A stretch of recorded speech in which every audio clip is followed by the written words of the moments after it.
갈 것 같은데 오늘 홈페이지를 제가 교회 홈페이지를 살펴보니까 사진이 올라왔더라고요. 보셨습니까? 아유, 하루에 그래도 3번 이상은 교회 홈페이지에 들어가셔서 교회 어떤 사진이 올라왔나, 어떻게 바뀌어졌나 이런 걸 보셔야 되는데 한번 보십시오. 홈페이지를 한번 보시면 지난 주일날 우리 복음송 경연대회 한 사진이 하나하나 생동감 있게 막 살아서 튀어나올 것 같이 올라와 있습니다. 잘 보시면 은혜도 되고 또 감사도 되고, 그래서 제가 보다가 작년에 한 그 사진까지 쭉 올라가서 같이 봤습니다. 그 1년 동안 저는 얼마나 이분들이 얼굴이 변했나, 나이가 드셨나 했더니 더 젊어지셨더라고요. 스타일은 더 멋져지시고 더 젊어지시고 더 날씬해지시고 더 행복해지시고, 그래서 참 제가 참 행복하고 좋았습니다. 오늘 이제 우리 6월의 마지막 수요일입니다. 지난 17주 동안, 오늘까지 합쳐서 17주 동안 우리가 교회에 대해서 함께 한 주 한 주 나누고 또 살펴봤습니다. 17주나 된 줄 아셨습니까? 17번 동안 교회가 하나님의 부르심을 받은 공동체고, 또 하나님이 훈련하시는 곳이고, 또 내보내시는 곳이고, 또 훈련의 내용은 이러이러하다 하는 걸 함께 보았습니다. 오늘은 그 마지막 봉사에 대해서 함께 나눠보려고 합니다. 제가 몇 주 전에 한번 말씀드린 것처럼 이제 7월, 8월 2달 동안은 우리 목사님들이 수요 설교를 해주시고 저는 금요 기도회를 인도합니다. 그리고 또 9월부터는 신약 성경 공부를 하려고 합니다. 우리 수요일 예배 시간에는 신약을 마태복음부터 계시록까지 한번 개관을 한번 쭉 해보려고 합니다. 그래서 신약을 9월부터 12월까지 넉 달 동안 하려고 하는데, 그러려면 7, 8월 2달 동안 신약 성경을 한번 읽고 오셔야 그래도 큰 틀은 가지고 계실 텐데, 나는 옛날에 다 읽어서 다 안다고 생각하시는 분들은 그냥 오셔도 됩니다. 내가 얼마나 무지한지 깨닫게 되실 겁니다. 중간중간에 이 자리에서 성경을 찾아가며 할 텐데, 다음 우리 2학기 때 할 때는 우리 여기 스크린에 성경을 띄우지 않을 생각입니다. 이유는 성경 찾는 게 중요하기 때문에, 성경을 찾아가며 내 성경의 줄을 쳐가며 함께 해야 되니까 그냥 지나가는 건 흘러갈 뿐입니다. 그래서 조금 무거우시더라도 성경을 꼭 가지고 오시고, 자기 집에 보는 성경을 갖고 오십시오. 가볍고 작은 성경을 갖고 오면 못 찾아가지고 이걸 계속 뒤적뒤적거리면 서로 민폐니까 가지고 오시고, 교회 성경을 두고 다니셔도 됩니다. 누가 안 훔쳐가니까 무거우시면 성경을 두고 가시고, 그러셔서 다음 2학기에는 신약 공부를 함께 해보려고 합니다. 봉사에 대해서 우리가 함께 오늘 나누려고 하는데, 사람들이 이제 이런 질문을 하죠. 교회는 봉사단체인가? 교회는 자선단체인가? 어떻게 생각하십니까? 교회에 와서 도움을 구하는 분들이 많이 있습니다. 뭘 달라고 하시는 분들이 그렇게 많으세요. 교회가 다 목사 거도 아닌데 자꾸 목사한테 와가지고 뭘 달라고 자꾸 말씀하시는 분이 많으세요. 근데 그런 분들의 의식 속에는 교회가 구호단체, 자선단체, 봉사단체처럼 생각하는 분들이 많이 있습니다. 근데 일견 이 말은 맞는 말이기도 하고 또 틀린 말이기도 합니다. 왜냐하면 자선만을 위한, 봉사만을 위한 모임도 아니기 때문이고, 그렇다고 교회의 내용 가운데 봉사나 자선이나 자비를 베푸는 일이 또 분명히 있기 때문입니다. 없다 할 수도 없고 그렇다고 이게 다라고 할 수도 없는. 그렇다면 전제는 뭐냐? 예수 그리스도의 뜻대로 하는 행동이 교회의 봉사여야만 합니다. 주님의 뜻을 따르고 주님께서 행하신 그 말씀과 주님께서 원하시는 데 가서 우리가 섬기는 것, 말씀대로 섬기고 일하는 것, 그것이 대전제, 섬김과 봉사와 자선과 자비의 대전제가 되어야 한다는 말씀입니다. 예를 들어 극단적인 예일 수도 있는데, 요즘 이제 우리 동성애 때문에 아주 사회가 시끄러운데요. 예를 들어 우리 양산 지역에, 예를 들어 봅시다. 양산 지역의 서울광장처럼 이 동성애 축제가 열린다고 합시다. 거리 행진이 열리는데 교회에서 그 거리 행진 뒤에 쓰레기를 치우라고 교회에 공문을 받았습니다. 우리가 가서 그 쓰레기를 치워주는 게 옳습니까? 안 하는 게 옳습니까? 안 하는 게 옳아요? 치워주는 게 옳아요? 치워주는 게 옳아요? 안 하는 게 옳아요?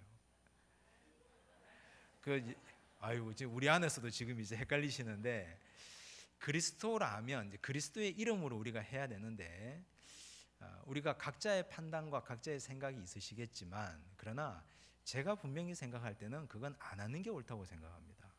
왜냐하면 하나님께서 성경에 죄라고 말씀하셨고, 그렇게 하면 안 된다고 말씀하셨는데, 우리가 목적 없이 향방 없이 그 일을 하는 게 과연 옳으냐 하는 건 예수님의 말씀대로 성경대로 행하는 것이 봉사의 목적이 되어야 됩니다. 물론 죄는 미워하고 사람은 미워하지 말라는 말은 우리가 논외로 하더라도 논쟁의 여지가 있지만 저는 그렇게 생각합니다. 아무튼 이 봉사에 대해서는 봉사 자체만 떼놓고 얘기하면 논쟁거리가 굉장히 많습니다. 그래서 우리가 전제를 그리스도를 머리로 하고 예수께서 원하시는 대로 행하고 그 말씀대로 따라 사는 삶, 그걸 봉사라고 한다면 오늘 이 말씀을 통해서 과연 예수께서 원하시는 봉사가 어떤 것인지 함께 보려고 합니다. 먼저 우리 7절 말씀 한번 보시겠습니다. 7절 말씀 함께 읽겠습니다. 오히려 자기를 비워 종의 형체를 가지사 사람들과 같이 되셨고. 이 중에 자기를 비워, 봉사는 바로 비움입니다. 이 비움은 에케노센이라고 되어 있는데 에케노센의 원형은 케노오라는 뜻입니다. 케노오가 어떤 의미냐? 텅 비우다. 제가 왜 텅이라고 했냐면 텅텅 비면 때리면 소리가 나잖아요. 소리가 날 만큼 텅 비우다. 속을 완전히 비우다. 텅텅 비우다 할 때 케노라는 동사를 씁니다. 예수님께서 자기를 비웠다 했는데 우리는 봉사를 생각하면 첫째, 예수님처럼 우리도 비워야 된다. 예수께서 비웠다는 건 두 가지 의미인데 그 첫째는 하나님께 순종하심으로 자기를 비우셨습니다. 예수님이 순종하심은 어떤 순종이냐? 하늘 보좌를 버리시고 이 땅에 내려오심이 예수님의 순종이죠. 그래서 봉사라고 하면 하나님의 뜻에 순종하는 것이 봉사의 시작입니다. 하나님의 뜻대로 하는 것이 가장 큰 봉사입니다. 근데 사람들은 교회에서 이 봉사라는 걸 하면서 자기 만족을 추구하려고 합니다. 자기 만족. 마치 세상 사람들이 하는 것처럼 이 세상 사람들은 봉사 시간을 계산하잖아요. 학생들이 요즘 봉사 시간을 채워야 봉사 점수를 받는 것처럼 이 적십자 봉사를 내가 몇 시간을 했다? 저는 2만 시간 한 분을 봤습니다. 2만 시간을 해서 총재상을 받았다. 이 자기 만족이거든요. 근데 자기 만족과 자기 의를 위한 봉사가 아니라 하나님의 뜻이 무엇인지 알고 하나님의 뜻에 맞추어서 자기를 비우는 것, 즉 순종하는 것, 이것이 바로 봉사의 시작이 되어야 됩니다. 예배를 의미하는 영어 단어가 두 가지가 있죠. 하나는 워십이고 하나는 서비스입니다.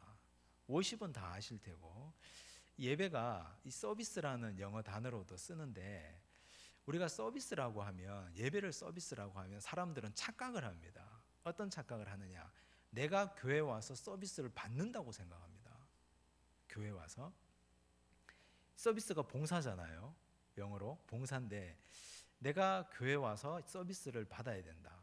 여름이니까 온도가 적절해야 되고 더우면 절대 안 되고 적어도 집보다는 시원해야 되고 집에는 전기세 때문에 에어컨도 겨우겨우 틀지도 않으시면서 교회 오면 겉옷을 몇 겹이나 껴입으시면서 시원해야 되고 감기 걸려도 아무튼 시원해야 되고 집에서는 그렇게 절약하시면서 교회에서는 이게 내 물건인지 남의 물건인지 모르게 펑펑 쓰셔야 되고 그래서 교회에서 뭔가 불편하면 자꾸만 불평을 하십니다.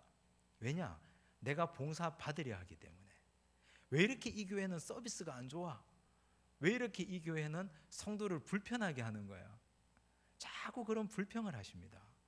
근데 사실 예배의 본질은 내가 서비스 받는 게 아니라 하나님께 서비스 하는 겁니다. 내가 어떻게 하나님께 서비스해야 됩니까? 내가 어떻게 하나님께 봉사해야 됩니까? 하나님이 가장 원하시는 걸 해드려야죠.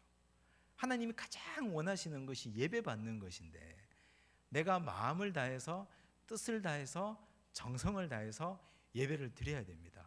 이게 가장 근본적인 의미에서 봉사입니다. 예배 봉사. 예배 봉사라고 하니까 이상하죠. 근데 예배만큼 하나님께서 서비스 받으시기를 원하는 게 없다는 거죠. 교회에서 봉사하신다고 예배 안 드리시고 하루 종일 이 부서 저 부서 봉사하시는 분들, 이건 가장 중요한 예배의 봉사 서비스 정신을 망각한 겁니다. 안 해도 좋습니다. 다른 거 뭐가 어떻게 망가져도 좋으니 하나님이 가장 원하시는 예배 봉사를 하셔야 됩니다. 하나님이 가장 기뻐하시는 예배, 이게 가장 근본적인 예배임에도 불구하고, 이게 가장 근본적인 봉사임에도 불구하고 그것부터 무너져 있으니까 자기 만족적인 봉사만 자꾸 추구하게 되는 거죠.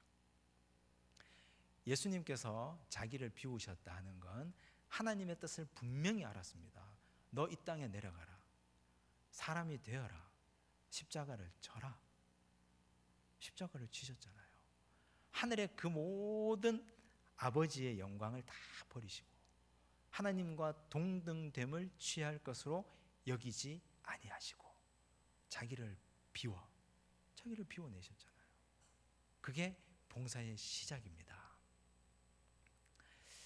그리고 또 여기서 자기를 비웠다 하는 말은 사람에게 대하여 예수님이 자기를 비워내셨습니다. 예수님이 이 땅에 오셔서 원래 하나님이신데 사람으로 오셨잖아요. 예수님이 만나 많은 사람들을 보면서 예수님 속이 어떠하셨을까요? 그 속이 속이었을까요? 수준이 맞지 않는데, 수준이 예수님의 마음과 이 만나는 사람들의 태도와 그 수준과 그 생각들이 격이 맞지 않는데 이게 얼마나 힘들었을까요? 우리는 나와 생각이 다른 사람들과 식사를 한번 하면 속이 불편해서 체하시잖아요. 근데 예수님은 유대 종교 지도자들과 함께 보내셨습니다. 그 위선자들과, 그 속이 어떤지 뻔한지를 아는데 그 사람들과 함께 보내시면서 속이 다 썩어 나가셨습니다. 무리들, 예수님을 따라다닌 무리들은 어땠습니까? 그 무리들은 예수님에게서 단물만 빨아먹으려고 했습니다. 떡만 주세요, 물질만 주세요. 근데 그런 사람들을 통해서 예수님은 또 설교하시고 또 설교하시고 또 가르치시고 병도 고치시고 귀신도 내쫓으시고 마치 속 없는 사람들처럼 예수님은 그렇게 사셨습니다. 자기를 비워. 제자들은 어때요? 저는 사실 예수님이 가장 속상한 게 제자들 때문에 속상했다고 생각합니다. 맨날 옆에 있으니까, 무리들이야 3일에 한 번, 일주일에 한 번 보니까 그렇다 치고, 종교 지도자들은 회당에 갈 때만 보니까 그렇다 치고, 이 제자들은 맨날 같이 다니는데 그렇게 예수님 말을 이해를 못해요. 예수님이 순환여고를 3번이나 했습니다. 예수님이 순환여고를 3번이나. 내가 고난받고 십자가에 달려 죽고 3일 만에 부활하리라. 제자들은 못 들었어요. 나중에 딱 잡았대요. 못 들었다고. 예수님이 나중에 말씀하시죠. 내가 너희에게 이르지 아니하였느냐. 너희보다 먼저 부활하고 갈릴리에 가 있겠다고. 제자들은 기억이 나지 않아요. 자기 관심사가 다른 데 있었으니까. 그런 제자들과 우이독경하며 살아갔던 예수님, 그 속이 어떠했을까요? 우리는 비운다라는 말을 자주 쓰시는데, 나는 이제 속을 비웠다, 나는 마음을 비웠다, 이제는 내려놓았다. 이 비운다 하는 말이 어떤 의미냐 하면 후벼 파서 긁어낸다라는 뜻입니다. 꽉 찬 나무를 잘라내고 그리고 그 속을 날카로운 조각칼로 후벼 파서 긁어내는 것, 그게 비워내는 겁니다. 우리 예수님은 속이 꽉 찬 그 속을 하나님께 순종함으로 비워내시고, 사람들을 통해서 속이 상하셨죠. 상한 속 어떻게 합니까? 상한 거 가지고 있으면 상한 게 전염되잖아요. 도려내야죠. 드러내야죠. 그 텅 빈 예수님의 마음 속에 공간이 생기잖아요. 공간이 생기면 그 공간에 누가 들어갑니까? 사람이 들어갑니다. 그래서 사람을 품는 거죠. 우리가 후벼파지 않으면, 내 속을 내가 비워내지 않으면, 날카로운 조각칼로 내 속을 완전히 드러내지 않으면 그 속에 한 사람도 품어 안을 수 없습니다. 한 사람도. 40년, 50년 결혼 생활한 내 남편, 내 아내를 내가 왜 품을 수 없을까요? 비워내지 않으니까. 나는 갈수록 다른 걸로 자꾸 내 속을 가득 채우니까요. 드러내야 되는데. 자식을 보면 저 인간 얼굴만 봐도 속이 상하시죠. 애들 얼굴만 봐도. 어떤 사람을 보면 속 상하는 사람이 있고 그래요. 그 속 상한다는 표현이 딱 맞는 표현이에요. 상하면 어떻게 해야 됩니까? 드러내야죠. 드러내면 공간이 생깁니다. 그 공간에 그 사람을 앉히는 거죠. 그러면 그 사람을 품을 수 있습니다. 내가 속상한 만큼, 내가 속상하고 속앓이 한 만큼 내 그릇이 넓어지는 겁니다. 비워내고 파내니까. 우리 예수님이 이 땅에 오셔서 봉사하신 것이 바로 그 봉사입니다. 비워냄의 봉사, 속을 긁어내심의 봉사. 배신당하면서 속이 얼마나 상하셨을까요? 뒤통수 맞아가면서 속상하시면서 속이 후벼 파는 고통을 당하시고, 베드로도 품으시고 제자들도 품으시고 많은 사람들을 다 품으셨습니다. 우리가 봉사한다는 건 내 속을 채우는 게 아니라 긁어내고 후벼 파는 겁니다. 그래야 우리가 참으로 진실로 채울 수 있고 사람을 거기다가 앉힐 수 있습니다. 넓은 그릇, 큰 그릇이 된다 하는 건 바로 이런 걸 의미하는 겁니다. 우리가 교회에서 봉사를 한다 한번 생각해 봅시다. 교회학교 선생님으로 섬기고 봉사를 한다. 어떤 의미일까요? 가르치는 것만 얘기할까요? 학생들에게? 그 학생들을 보면서, 그 아이들을 보면서 내 속이 상해서 다 긁어내고 드러내고 나중에 아이들을 내 속에 들어앉히는 거죠. 잘 보면 저 선생님은 배운 것도 별로 없어요. 그렇다고 물질이 많은 것도 아니에요. 근데 그 반은 갈수록 부흥해요. 자꾸만 늘고 부흥하고 그래요. 왜 그러냐? 그 선생님이 속이 많이 상해서 그렇습니다. 속이 많이 상하고 미칠 지경이에요. 이 속이 상해서. 근데 이걸 다 드러내니까 이놈도 여기에 들어가고 저놈도 여기 들어오고, 이렇게 해도 이놈도 품고 저 아이도 품고 하니까 꽉 차게 되죠. 그래서 넓은 그릇이 되는 겁니다. 간장종지만 한 내 속으로는 한 사람이 뭡니까? 그 사람의 말 한마디도 포용할 수 없는데, 봉사라는 건 그런 거죠. 찬양대에서 아름다운 찬양으로 영광을 돌린다. 이 찬양을 하려면 울림이 있어야 되잖아요. 울림이. 그러려면 내 속을 다 비워서 거기에 찬양의 가사를 차곡차곡 채워야 됩니다. 연습하며 부대껴가며 훈련받아가며 내가 싫은 거 해가며 왜 이렇게까지 해야 되나 하는 거 그거 순종해가며 그러면서 비워가는 거죠. 이렇게. 그러면서 내 속에 그 찬양의 가사를 차곡차곡 채워나갈 때, 그때 그 아름다운 찬양의 가사가 그 귀한 울림통을 통해서 밖으로 터져나가는 거죠. 우리가 교회에서 섬긴다, 봉사한다 하는 건 한다의 방점이 아니라 첫째, 비운다의 목적이 있습니다. 우리가 잘 비워내시기 바랍니다. 비운다는 건 그냥 휴지통을 탁 털고 비워낸다가 아니라 꽉 찬 속을 칼로 후벼 파낸다, 그런 의미입니다. 두 번째, 역시 7절 보시면 종의 형체를 가지사 사람들과 같이 되셨고, 종의 형체를 가지사 사람들과 같이 되셨고, 이 부분은 초대교회 이단 영지주의자들과 함께 생각해야 됩니다. 초대교회 이단들 중에 영지주의자라고 있었는데, 이들은 예수님이 이 땅에 육체를 입고 오셨음을 전혀 인정하지 않았습니다. 이 영지주의자들은요, 이 영혼이 신성함을 믿었습니다. 육체를 어떻게 생각했느냐? 육체를 굉장히 더럽게 생각했습니다. 자기가 자기를 봐도 더럽거든요. 추하고 악하거든요. 근데 하나님이 계시다면 그 하나님이 어떻게 이 더럽고 추한 육체를 입고 오실 수 있느냐? 거짓말이다. 그럴듯하죠. 그러면 하나님이 이 육체를 입고 오셨으면 하나님도 더러운 육체라는 말인가? 이런 식으로 하면서 사람들을 선동했습니다. 그래서 그 사람들은 가현설을 주장했습니다. 가현설이 뭡니까? 가짜로 나타나셨다는 거죠. 사람들 눈을 현혹했다. 이게 왜 심각한 문제냐면 십자가를 쇼로 만들기 때문입니다. 십자가에서 그러면 예수님이 십자가에 못 박힌 건 뭡니까? 진짜 육체가 아니면 아픈 척 한 겁니까? 피를 흘린 척 한 겁니까? 예수님은 이 땅에서 진짜 사람이 되셨습니다. 종의 형체를 가지사 사람들과 같이 되셨습니다. 사람들이 되셨다는 얘기죠.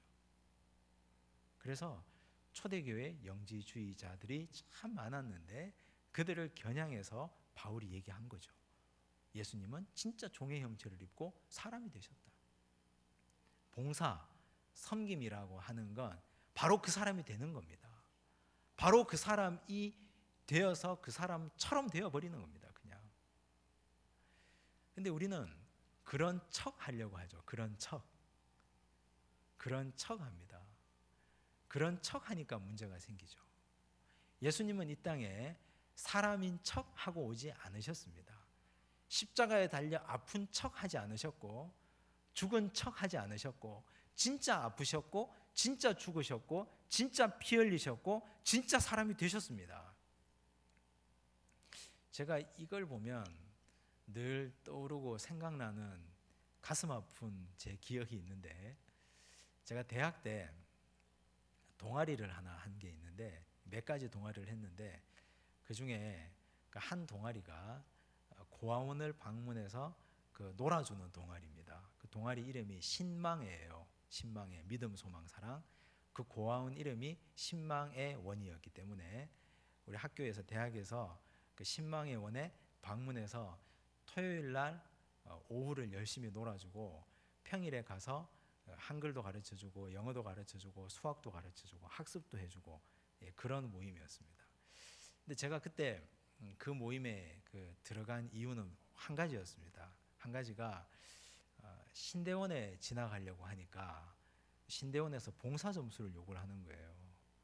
봉사 점수, 사회 봉사 점수 가운데 그 영역 가운데 하나가 뭐 그런 그 노인복지센터나 아동복지센터나 이런 데 가서 봉사 시간을 채우는 거예요. 그래서 제가 그 목적으로 그 길을 갔어요. 시간 채우려고, 나중에 제가 신대원 가려고, 점수 받으려고. 근데 여름 방학이 되었는데 여름에 어떤 일을 하느냐 하면 학습 부진아들이 있습니다. 중학교 1학년, 2학년이 되어도 한글을 못 뗀 애들, 워낙 고아로 어렵게 살다 보니 한글을 못 뗀 아이들이 있습니다. 초등학교 고학년, 중학교 1학년, 2학년. 그 아이들을 대상으로 방학 때 집중적으로 한글을 가르칩니다. 우리 그 당시 그 또래 친구들과 함께 같이. 그래서 저하고 같이 갔던 4명의 친구가 여름방학 한 달 내내 가서 매일 가서 한글을 가르쳤죠. 저는 방학 때 가서 하루에 5시간씩 하니까 시간 시수가 높아지잖아요. 그래서 열심히 가르쳤습니다. 마지막에 그 한글 수업이 끝나면 한글 수업을 한 친구들이 선생님께 편지를 써줍니다. 고맙다고 한글로 편지를 써서 그 편지를 받고 그 편지에서 맞춤법이나 이런 게 80% 이상 맞으면 이제 수료가 되는 거죠. 다 이제 수료가 됐습니다. 그래서 이제 그 아이들을 다 데리고 수고했다고 축하한다고 놀이동산에 갔습니다. 놀이동산에서 열심히 놀이를 태워주고 같이 하루를 즐겼죠.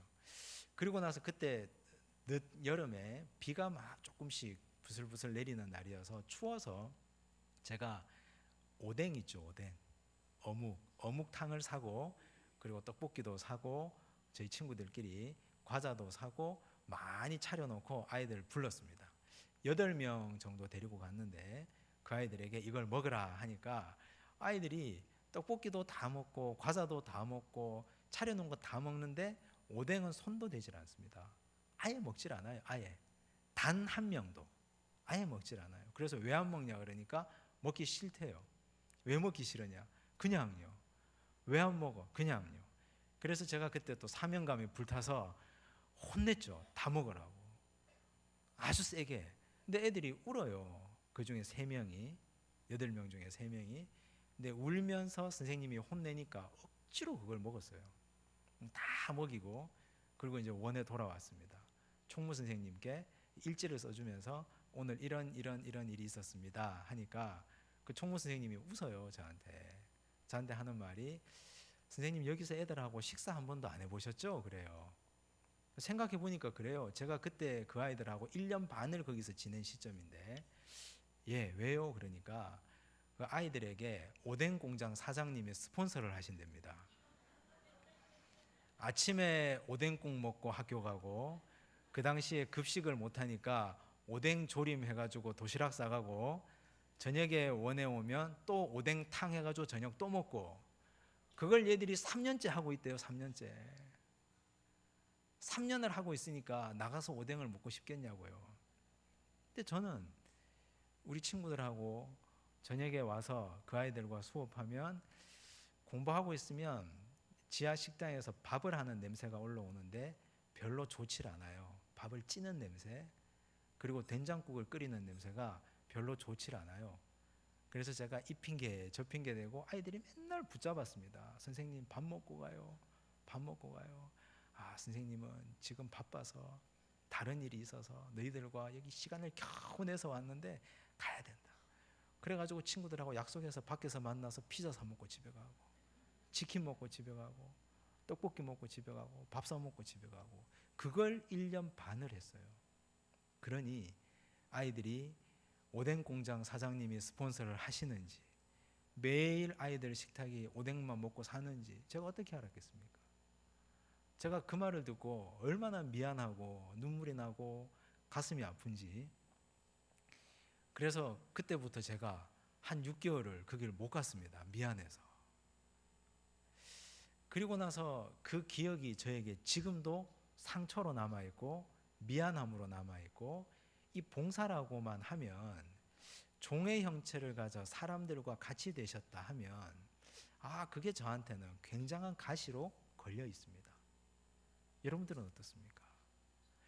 우리가 봉사하고 섬긴다고 하면 과연 그 입장까지 내가 내려가는지, 내가 진짜 그 입장이 되고 내가 그들과 함께 밥도 먹고 함께 거닐고 함께 먹고 함께 누리고 함께 하는지, 그걸 하나님은 원하시는데, 예수님도 그렇게 하셨는데, 예수님이 하늘의 보좌를 버리시고 제자들의 발을 씻기시고 세리와 창기와 함께 먹고 함께 누리고 함께 주무시고 하셨는데, 내가 뭐라고 그 아이들과 밥 한 끼 먹지 않는 이 교만함을 보면 아직 멀었다 싶습니다. 아직 멀었다. 과연 나는 목사로서 권위의식에 쩔어 살고 있지는 않은지, 과연 나는 교회 목사로서 지금까지 목사인 척하고 살아가진 않은지, 그건 참 하나님 앞에 매일매일 돌아보게 됩니다. 목사 안수를 받고 나서 지금까지 쭉 지내오면서 목사가 되어가는 거지, 목사가 되어가는 거고 하나님 앞에 좋은 성도로서의 우리가 삶을 살아가는 거지, 목사이니까 나는 이제 끝났다, 나는 이제 가르친다, 성도들은 내 지도를 받아야 된다, 이건 굉장히 위험한 발상이라고 생각합니다. 예수님이 종이 되셨는데, 예수님이 종이 되셔서 사람과 같이 되셔가지고 우리와 함께 뒹구셨는데, 우리가 뭐라고, 내가 뭐라고. 우리가 봉사라고 하는 건 예수님처럼 그 사람들 자리로 그냥 내려가는 겁니다. 항상 성도 입장에서 생각하고 항상 가장 약한 사람의 입장에서 생각하고 내가 섬기는 그 사람들 입장에서 생각할 줄 아는 봉사, 우리 주님은 그 봉사를 원하실 줄로 믿습니다. 때로는 우리가 서두에도 말씀드렸지만 교회에서 봉사가 자기 만족적인 경향이 굉장히 많습니다. 내가 나인데 이 봉사를 통해서 내가 어떻게 봉사를 했고, 내가 어떻게 일했고, 내가 이 교회에서 어디 부서를 거쳐왔고, 내가 그래서 누구보다도 가장 잘 알고, 그래서 내가 지금 나인데 그게 무슨 의미가 있겠습니까? 예수님처럼 그 자리에 내려가서 그들과 함께 뒹굴지 못했다면 아무런 의미 없는 거 아니겠습니까? 세월을 자랑하는 것이. 세 번째 8절입니다. 함께 읽겠습니다. 사람의 모양으로 나타나사 자기를 낮추시고 죽기까지 복종하셨으니 곧 십자가에 죽으심이라. 봉사의 시작은 순종으로 자기를 비움으로 시작했습니다. 하나님 앞에 자기를 비우고 사람들을 통해서 속상한데 또 자기의 모습을 칼로 도려내고 자기를 비우고, 또 사람들처럼 되신 예수님을 본받아 우리도 내가 섬기고 봉사하는 사람들, 그들과 똑같은 모습으로 낮아지고, 그 다음 세 번째는 결국 죽음입니다. 십자가. 봉사의 마지막은 죽음이에요. 뭐가 죽느냐? 내 자아가 죽는 겁니다. 봉사하면서 내가 없어져야 돼요. 봉사하면서 자기 색깔이 없어져야 됩니다. 자아 실현이 아니라 자아의 죽음입니다. 섬김과 봉사라는 것. 내 뜻대로 내가 이 부서를 이끌고 가는 게 봉사가 아니라 하나님의 뜻대로 나를 죽여가고 나를 없애가는 것이 봉사입니다. 자기를 죽이면 누가 드러나게 됩니까? 그리스도가 드러나게 되죠. 그런데 봉사를 해서 이 부서에서 내 족적이 드러났다면 잘못된 봉사입니다. 자기가 없어져야 돼요. 자기가 사라져야 그게 하나님 앞에서 존귀한 봉사요, 그리스도가 드러나는 것이 올바른 섬김입니다. 내가 죽는 만큼 그리스도는 존귀하게 됩니다. 내가 성실하게 썩어져서 하늘의 미랄로 완전히 없어지는 만큼 거기에서 많은 열매가 맺히게 됩니다. 그래서 십자가는 결국 봉사의 마지막입니다. 제가 지난번 교회에서 주차 봉사하시는 분이 이런 불평을 하는 걸 들었습니다. 어떤 원로 장로님에게 하소연하시는 거죠. 장로님, 제가 그래도 회사에 가면 제가 사장인데, 제가 회사에 가면 제가 그래도 사장인데 지하 3층에서 주차 봉사하고 있으니까 마치 발레 파킹하는 사람처럼 키 주고 가는 사람이 있어요. 열받아 죽겠어요. 또 제가 지하 3층에서 봉사하고 있으니까 아저씨 이거 좀 똑바로 해봐요. 또 그런 사람이 있어요. 제가 이거 너무 화가 나서 확 싸울까 하다가 지금 장로님께 지금 하소연하러 왔습니다. 장로님 하시는 말씀이, 집사님이 참 봉사를 잘하셨는가 봅니다. 사장처럼 보였다면 그분이 그렇게 했겠습니까? 그렇게 큰 기업을 경영하는 최고 경영자처럼 진짜 보였다면 발레 파킹하는 사람에게 키를 맡기다 그렇게 했겠습니까? 집사님이 이제 집사님의 이 사회에서의 모습은 죽고 진짜 주차요원이 되셨으니까 축하합니다. 그러시더라고요. 제가 그걸 옆에서 들었는데 너무 은혜를 받았습니다. 그래서 그 집사님이 그렇군요. 그럼 앞으로 제가 열심히 발레 파킹 하겠습니다. 그러고 가셨습니다. 오늘 우리가 교회 안에서 섬기고 봉사하고 일하는 모든 건 세상에서 하나님께서 나에게 생업을 위하여 주신 그 모든 사회적 직분과 사회적 위치의 계급을 떼는 겁니다. 우리가 교회에서 일하는 모든 일들은 그걸 떼고 우리가 하나님 앞에서 어린아이처럼 그 자리에서 죽어지고 없어지고 녹아지고 썩어지는 겁니다. 그게 십자가죠. 그래서 교회의 제일 마지막 훈련의 마지막을 봉사로 다룬 겁니다. 결국 없어지는 것. 훈련의 마지막이 뭐예요? 훈련의 마지막. 훈련되어서 내가 강한 십자가에 정병되어서 나를 따르라, 이게 훈련이 아니라 내가 없어지는 게 훈련의 목적이에요. 내가 없어지고 예수만 존귀케 되고, 교회에서 잘 훈련받아서 기도, 말씀, 찬양, 예배, 선교, 교육, 친교 잘 훈련받아서 결국 나는 산산이 부서지고 예수만 존귀케 되는 인생, 그런 인생을 꿈꿉니다.